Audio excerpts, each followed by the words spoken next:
Long ago, in a busy city in Africa, there was a young girl named Sofia. She was a bright girl and a student in a big city university.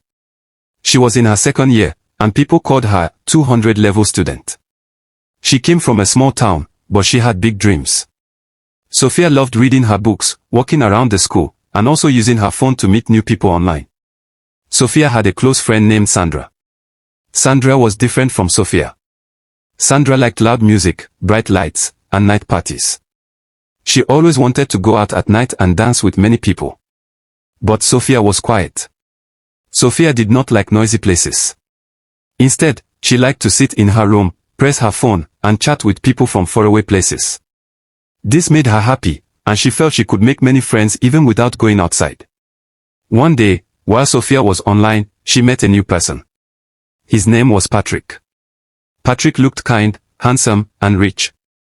He told her that he liked her very much. Day after day, Sofia and Patrick became close.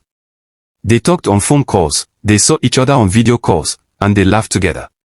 Patrick sent her sweet words, and Sofia's heart was glad. She told Sandra about Patrick, but Sandra only smiled and said she liked her night parties more. Still, Sofia kept talking to Patrick. For 5 months, Sofia and Patrick were like lovers. Patrick always told Sofia how much he cared about her. He showed her his big cars on video call. He told her he lived in a fine house. He made her feel like she was the most special girl in the world. Sofia trusted him. She believed every word. But each time Sofia asked to come and see him in his house, Patrick gave one excuse after another. He said he was busy. He said he was traveling. He said his family did not want visitors. He always had one reason not to allow her to visit. Sofia was patient at first. But later, she began to wonder why Patrick never wanted her to come. Then one evening, Sofia remembered something. A long time ago, when Patrick was talking fast, he had sent her an address of his house. At that time, Sofia did not think much of it. But now, she thought about it again. She said in her heart, "Let me go and see this house myself." The next day, after class, Sofia dressed well, carried her bag, and took a bus to the address. She was nervous, but she was also curious. When she arrived at the estate, she could not believe her eyes. The place was so beautiful. The buildings were tall, the flowers were bright, and the gates were painted with gold. She said in her heart, "Truly, Patrick is rich." She walked in quietly, and when she got to Patrick's house, she knocked softly. No one answered. The door was not locked. She pushed it and entered. The inside was even more beautiful. The chairs were soft, the walls were shining, and the floor was so clean that it looked like glass. She moved slowly, looking around with wonder. But soon, she heard a strange sound. It came from one of the rooms. Sofia followed the sound. She opened the door and what she saw made her heart jump. Patrick was inside the room. He did not see her come in. He was busy. On the floor, there was a big sack bag.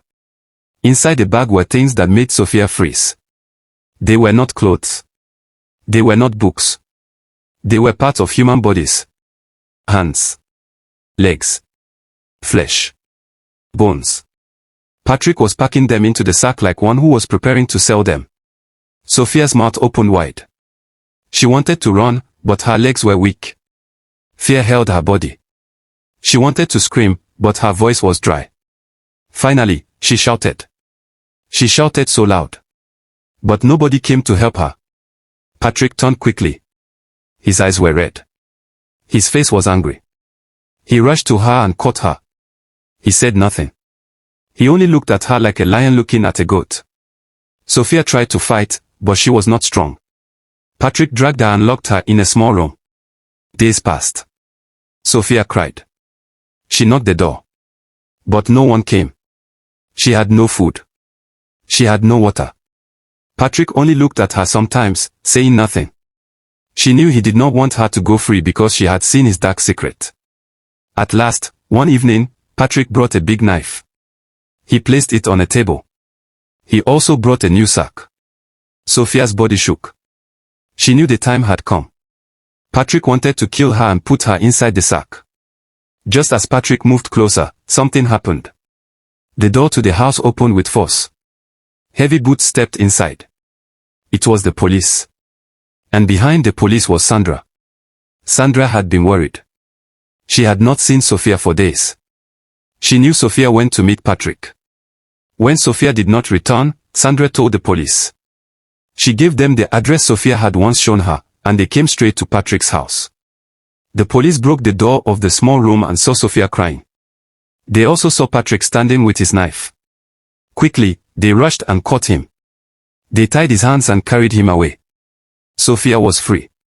She hugged Sandra with tears of joy. She thanked her friend for saving her life. From that day, Sofia learned a big lesson. Not all friends online are true.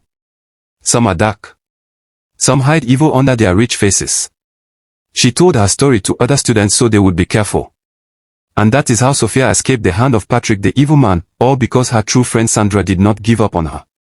Please do well to subscribe to this channel.